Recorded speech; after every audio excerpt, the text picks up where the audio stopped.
Hello, it's Greg on here with MaritimeGardening.com. I'm going to do one of my garden update videos. This is kind of an interesting one because about 3 weeks ago we had a really devastating a number of evenings of hard frost. Over the course of a week there was like maybe 4 nights, maybe more, I can't remember now, of frost that killed things that I have never seen being killed by frost in June, let alone May, in my years of gardening here. I mean, of course it killed, even under plastic it killed my tomatoes. Even under plastic it killed my peppers. It was just an incredible event. Anyway, I thought I'd take you along and show you what's going on here. So have a watch.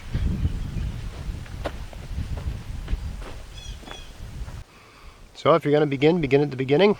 This is my hugelkultur beds. They used to be compost beds, but now they're just gardens. I really don't bother composting, I just add. So that's kind of a winter squash, growing fine. This here is completely weedless. If you look closely, I put paper down. I don't know how well you can see that, but there's sort of leaf bag paper. I just put a bunch of paper down and I cut holes in it where I planted the squash, and it did an incredible job of preventing weeds and also provided a mulch.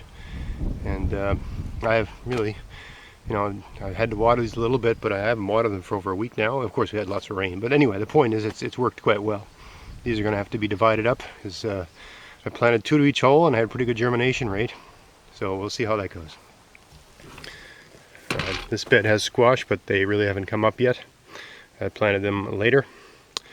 And this is the bed where I buried my, if you're watching along, this is the bed where I buried my potatoes last year in a cooler to store them over winter. That did not work. As soon as I opened it up, there was a disgusting fermentation smell. Well, there's some humidity. You know what? It doesn't smell good. It smells like fermentation, to tell you the truth. Let's see. Oh no. No. Those are all ruined. All ruined. And they're all compromised, and I'm not exactly sure what caused it. I don't think it got too cold because I used an inferior cooler the previous year that even had holes in it, and I actually think the fact that it was basically an uncompromised cooler that works well, I think that was the problem. I don't think there was enough air in there. I think that it became the oxygen was too low, and it was like the potatoes were all in a plastic bag. The effect was like they were all in a plastic bag. They're sealed up in a cooler with no air, and I thought there'd just be enough air in there, and I had cardboard and paper and hay and stuff. I thought there'd just be enough air in there to keep things going. Total fail. Anyway, so I dug that all up and planted some squash here. I plan to train that up the hill there, right, which like I did last year. This is potatoes. They're all coming in great. More squash over there. This is a different kind. Some seeds I saved last year of these giant looking pumpkin-y orange pumpkins that I got last year. Just bought them on eBay from this place in Ukraine. They taste good, and they're sort of an ideal pumpkin because it's ideal for jack-o'-lantern, but it also has a decent flavor, so you can cook it like a mashed cooked squash. So sort of a win-win. Alright, all along here I got my the parsnips that I planted last November sowed. I just put lines of parsnip seeds down and threw seaweed on top. And there's the odd weed in there, but they're really coming in well. These are my best parsnips, and they're the easiest to plant just from saved seeds. So they're doing great.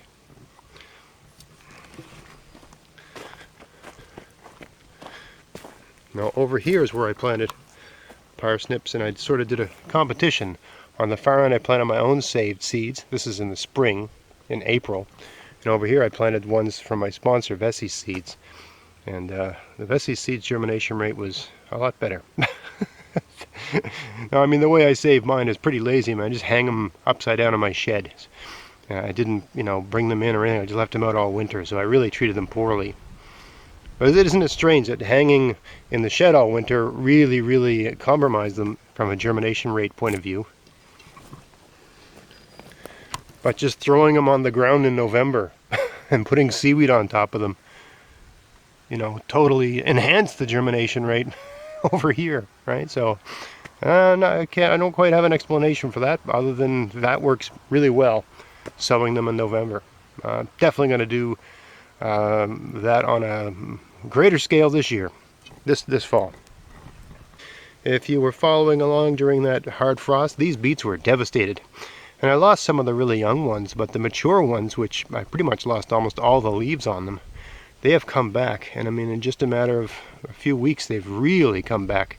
They're almost a foot high, some of them. They look really healthy, and they're just doing great. So I'm really happy with that. I sowed some more, and in a way I'll get, I guess, 2 crops in a sense. So we'll see how that works out. But I'm curious to see how that frost and that setback will affect the formation of the root. I hope it has a good, good size, good shape, and all that sort of stuff. Because I plan to, and I'm growing these to pickle them because I just love pickled beets. I also like roasting them as well. So you can never seem to grow enough beets.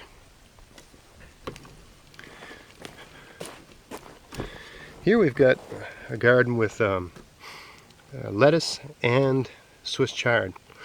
And I mean, the Swiss chard looks really good. So just give you this is lettuce, like a romaine. And this is Swiss chard. And this was wrecked by the frost. I mean, the leaves, I literally picked off all the leaves.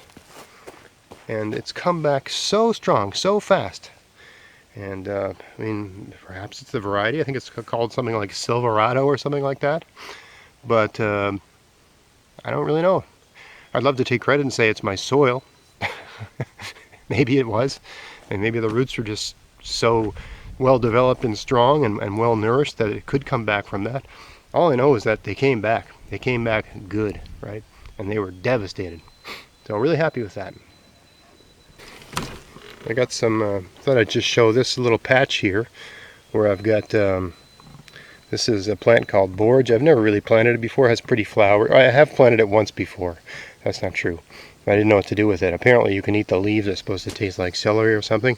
I really don't know what to do with these, but I got the seeds and I planted them, and apparently there's lots of uses for them. I probably planted these too close, and I don't know anything about this plant. If anyone plants borage and uses it regularly, tell me what you do with it. I'm curious to know, other than just eating it in salads. That's all I've read about. You'll notice right there I've got a wild kale. I had one kale go to seed a number of years ago. I've never been able to get my kale to survive the winter since. But that kale gave me thousands of seeds, and the seeds went everywhere. And they seem to just come up all over the place in my garden on their own, because I think the seeds must have found their way into a compost pile or something. I don't know. But anyway, that's a wild kale, and it's great tasting. I'll move that somewhere where it's got a better spot. Anyway, I got a row of 2 rows of parsnips there, and lots of weeds. That's when you plant something without any sort of mulch, you're going to get weeds like that, right? I've left it bare. I'm going to do another video, I think, on weeds and mulch and the relationship between those two things. I haven't really thought through the concept yet, but more on that later. My beautiful spinach garden has all bolted, and I've eaten everything. Remember, I did a video on, if it's bolting, pull it and eat it, so that's the situation, right? Those are all gone. But I got more spinach, which are also about to bolt. That's probably it for spinach until the fall. Anyway, I replanted, I can't remember what I planted here. I planted something here. Collard greens or kohlrabi or some sort of green. I tried planting eggplant here, but they all died.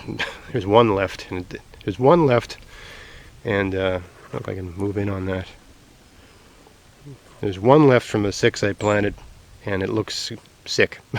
So I just don't have any luck with eggplant in this location. I think I need a greenhouse to grow them, and greenhouses have their own drawbacks, advantages and drawbacks. There's probably a video on there, interesting discussion to bring up maybe at a later date. Good news, these onions were all sort of flopped over and burned at the base, and I lost a lot of the green shoots from the frost, and they seem to have just regrown and come back with a vengeance.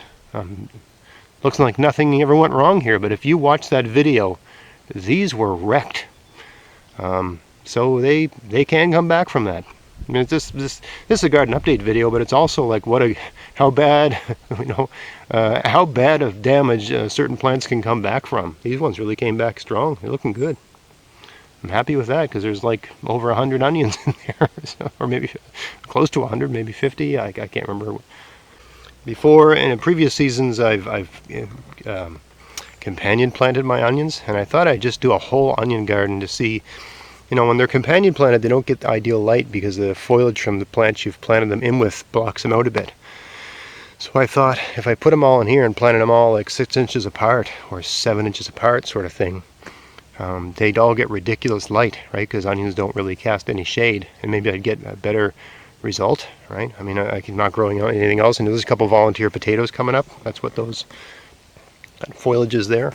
But I just, I grew red Norland potatoes here last year. I thought I'd get them all out, but they, some of them seem to have made it. It's really interesting, years where I've tried to plant potatoes in the fall, they always just rot.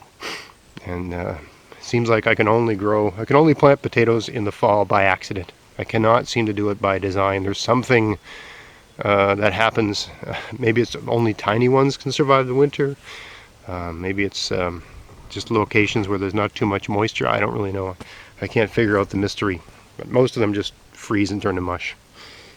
Here I've got a zucchini garden. That big thing at the end is a parsnip that I've let go to seed. I let 1 or 2 big ones. That one was almost 4 inches at the crown. It's a big parsnip. So I let the sort of impressive ones, a couple of them go to seed, and I save the seeds. I've been doing that every year, and seem to get bigger and better parsnips. I mean, this year I planted some seeds that I got from my sponsor, Vessi Seeds, but certain seeds I like to save and do that little biology experiment with, and I've been happy with my results with parsnips so far. Anyway, this is all zucchini, and you can see how some of the leaves are miscolored as like a light yellow. That's from the frost. So, I don't think those leaves will achieve full height. I really don't know how it's going to affect the development of the plant. We'll just have to wait and see, right? But the plant was large enough that I thought it wasn't worth replanting. I thought it would send out new leaves, and hopefully it'll bounce back. That's the plan anyway. This is cucumbers. They're all pretty small, and getting a bit antsy about these. I mean, they're growing. They didn't seem to get killed by the frost. They were under a plastic dome at the time. All my domes are gone from the garden. I've put them away. But yeah, I don't know. I can't remember, what size they were at this time last year. I mean, they're growing. They're sending out leaves. And, these are all pickling cucumbers, and I love pickling cucumbers. So hopefully I get some. I'd be devastated without my pickles.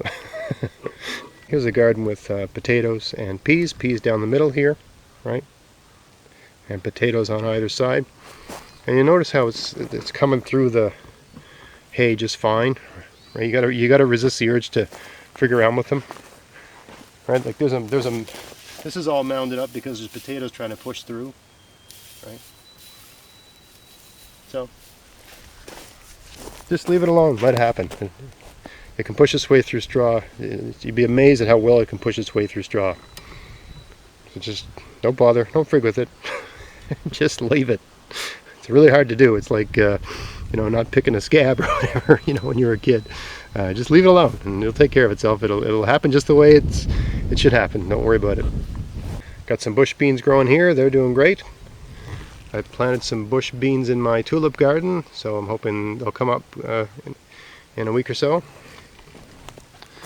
And I just did a video, I think one of my last videos, I showed how I plant things with a heavy mulch, planting beans under heavy mulch or something like that. Anyway, that's this garden, and I don't know if you can see that, but the beans they're all up. And I actually just threw some of that slug bait on there because I find at this stage that's when the slugs really tend to get at them.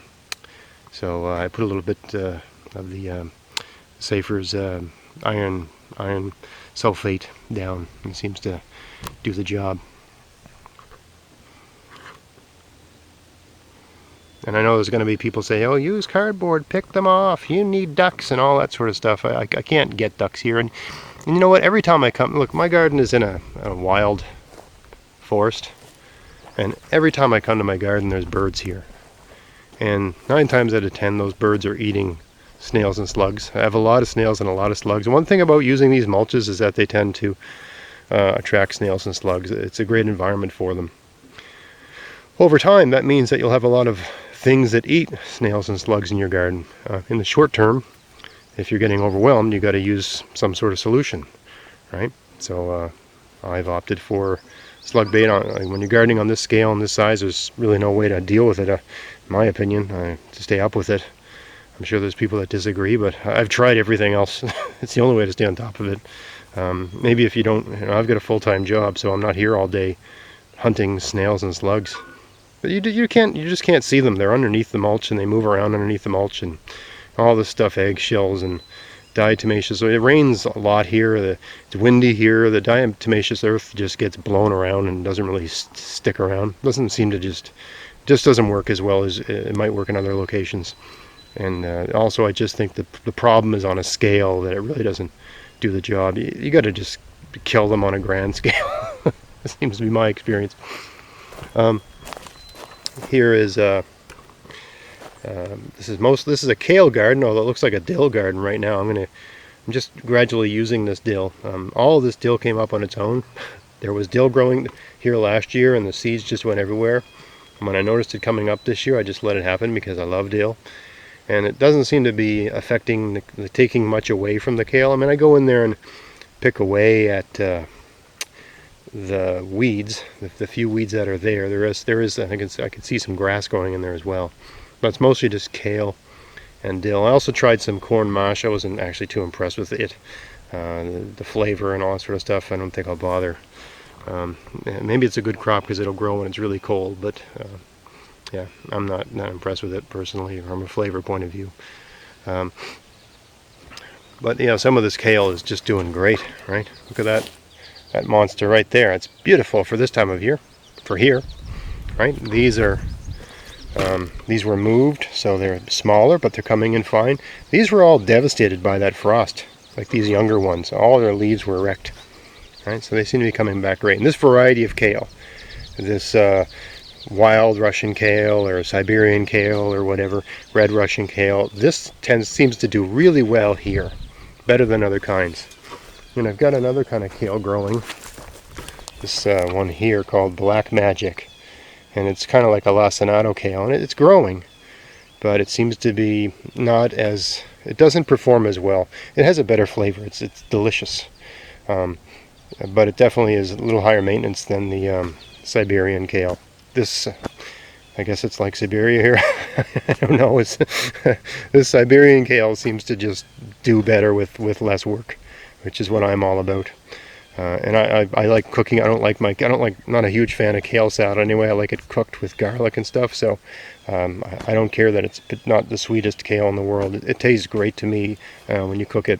It's very a lot of substance to it. It's a real stick to your ribs sort of kale, if I could put it that way. Here's a garden with, I got some radishes right there. They're just about ready to be picked. But this is all spinach. This is my other spinach garden.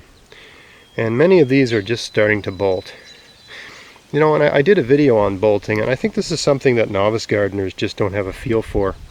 I said if they're bolting, you got to pick them right away. But let me just bring in a bit closer here so you can see what's going on, the signs of it.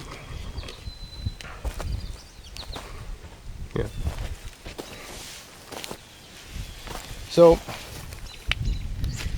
here's a leaf, and it's round, right? See how it's round at the end? See, when it's like this, your plant's not bolting. It's when the leaf changes shape, when the new leaves change shape, and they've got a point at the end. Just make sure this is on camera. Alright, I think you can see my hands now. When the leaf has a point at the end, and it starts getting a point here, and a point here, and it sort of comes in at the waist a bit and comes out. Right, when the leaves start to look like this, it hasn't bolted yet, but it's going to. Right, when all the leaves are round, you're not in danger, but when the new leaves start getting these points, point, that's when it's about to bolt. It's going to bolt soon. So that's when you start eating spinach like crazy, right? Spinach salad, cooked spinach, give it to I just went and talked to my neighbors and said, hey, you want to come over and bring a bag? You can get all the spinach you can carry, right? And when you cook spinach, it gets really small, so you can cook a lot of it. Cook a whole bunch on the weekend in some sort of delicious, green dish, and then you can just have a bit every day. Anyway, there's no point in waiting. If it's starting to bolt, it's just going to eventually get more and more. It's going to get bitter. Once it starts sending a flower out, it's going to get bitter. It's not going to be any good. Anyway, that's a good sign, right? When it starts to look like this, right? Round leaf, not bolting, pointy, bolting. Here's a garden where I've got potatoes and peas down the middle, potatoes on the sides. And I've actually just planted some climbing beans down here, rattlesnake pole beans down the middle as well. An idea that Robert Pavlis gave me as a guest I had on my podcast about sort of planting beans where your peas are.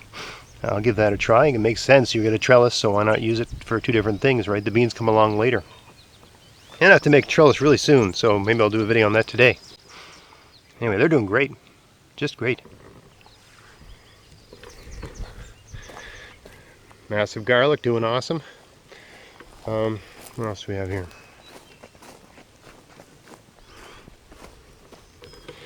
There's the peas and asparagus. You can't really see the asparagus from here. I did a video, just a very short update. The asparagus I planted from seed are growing. They did come up. It took them a month to come up, but they came up. They seemed to just come out of nowhere. There was nothing, and then they were like 4 inches high. And yeah, the peas seem to be climbing the trellis just fine. I'm happy with that. Lovage is still a massive plant. This took a bit of damage when we had the frost, but it seems to be doing okay. I don't know if it's going to put out flowers. It's putting out flowers, so anyway, it's doing good.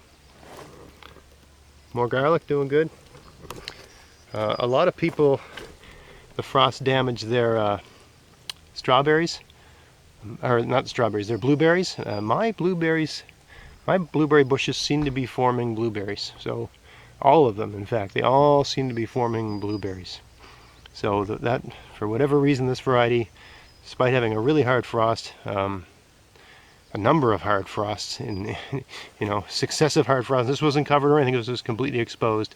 These blueberries seem to make it. Just so you can see, this is my grape bush or grapevine, and this was coming in beautifully, leafing in, had lots of buds, and that frost happened, and it is just wrecked.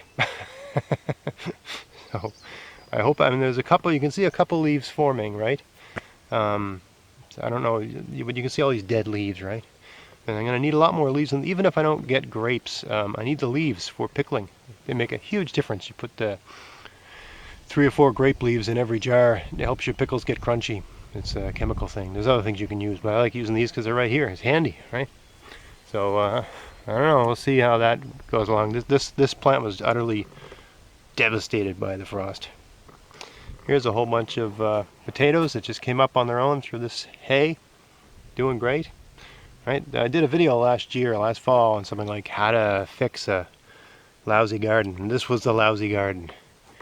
And, I'm kind of cheating because potatoes are easy to grow, but suffice it to say, despite the fact that I'm planting something easy, you can fail at potatoes, it's possible, but at least this year with this crop, there ain't nothing looking lousy about this garden. It looks just lush and beautiful and green, which is what you want to see.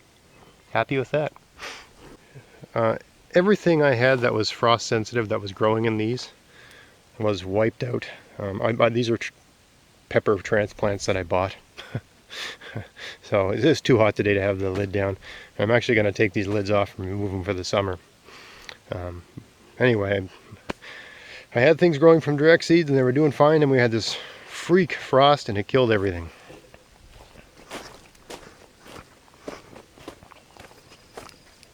The only thing that survived the frost and is still going is these super cheap dollar store tomatoes that I planted. I lost all my good seeds. Tomatoes died, and so I sowed these, direct seeded them probably mid-May-ish, I guess. These are like a beefsteak, I guess, and they're all growing on, like everything else. Every other tomato I had transplants, and ones I direct seeded from earlier that were doing fine. I had tomatoes that I direct seeded in these cold frames that were, I don't know, like 6 inches high or something like that when the frost happened, and they were, even despite the fact that the lid was down, they were devastated. And these ones had just popped out of the ground, so the second leaves, hadn't appeared. It was just the first leaves. And I do think, something I observed this year, that the first 2 leaves that come out seem to be a little more frost resistant than the subsequent leaves. I noticed that in my squash too. This big mess of grass and hay and stuff is a potato garden. I had planned to make a very well designed log-based terraced garden going all the way down the hill, but the spring just got away with me and I didn't have time to do it. I'll do it next fall and I'll make a video of it. But I wanted more potatoes and I still had some more to plant, so I just did this. I just hoed up the ground a bit, stuck some potatoes in and threw a bunch of this yard waste on top, and I'm sure we got a great crop. This is the area outside my garden enclosure where there's certain things I can plant here and there's certain things I can't because the animals will get at them. So what am I planting? What is deer and rabbit, and at least in my experience, animal-proof tomatoes? Nothing will bother them, my experience. You might get the odd bird poke a hole in them, but honestly, I think they do that when there's a slug or something on them. I really don't think they care too much for them. Otherwise, they'd eat them all, right? Anyway, I had a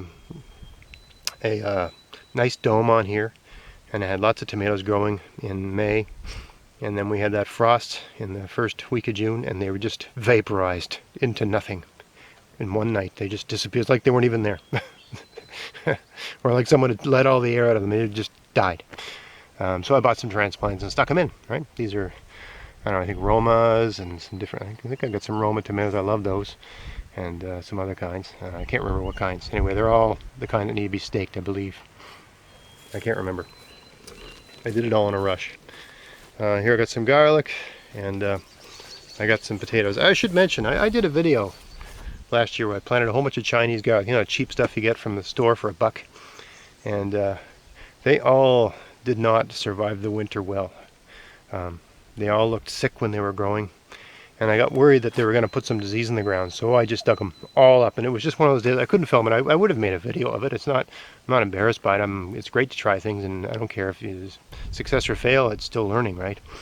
I had to pull them out. That's when I had time to do it, and I had to put something else in there and just get it over with. So I pulled all the Chinese garlic out and put just some potatoes in there, because those are going to work for sure.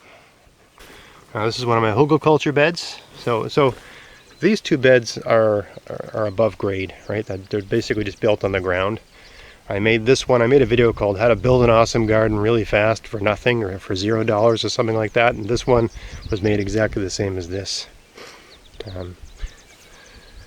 These 3, this one, that one, and the one down there, they're all hugelkultur beds, right? There's rotten wood buried underneath. And this one is just all onions, doing great. At the far end, got a volunteer potato, but I also have some squash growing there. My idea was that I think it's a fairly big pumpkin or something like that it'll grow that way, and it can just go out all over the grass there. I'm not going to let it come this way. It's going to go that way, right? You can train pumpkins in any direction you want.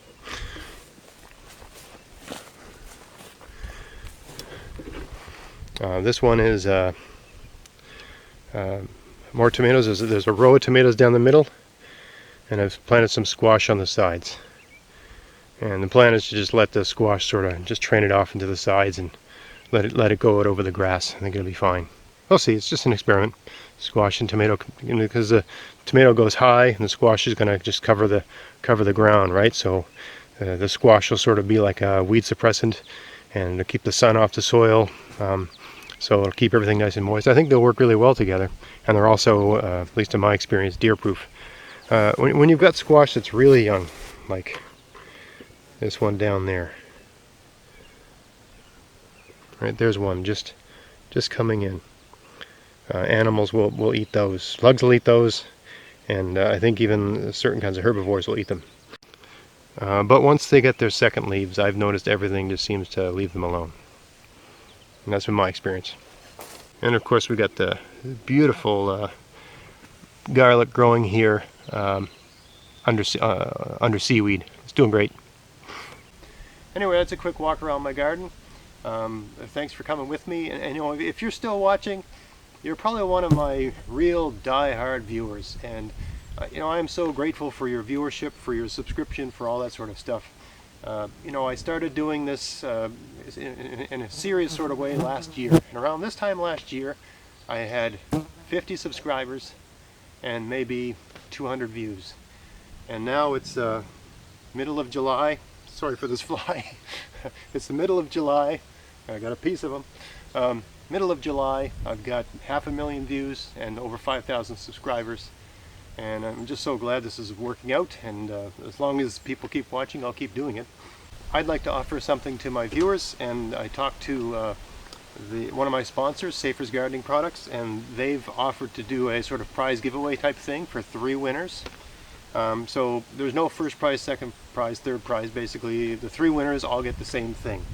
And the prize is some version of what I'm about to show you, depending on what state you're in, or whether you're in Canada or the US. And I you know, really sorry to say this, but just because of the restrictions this company has on who they can mail to, they can only mail to Canada, the United States. They cannot mail to Europe and different parts of the world there. I wish I could offer something through them to you know, the viewers that I have in other parts of the world, but I can't. I have to think of some way to do a prize for international viewers. I don't even know if it's kosher to send seeds, really, because not every country wants people sending seeds.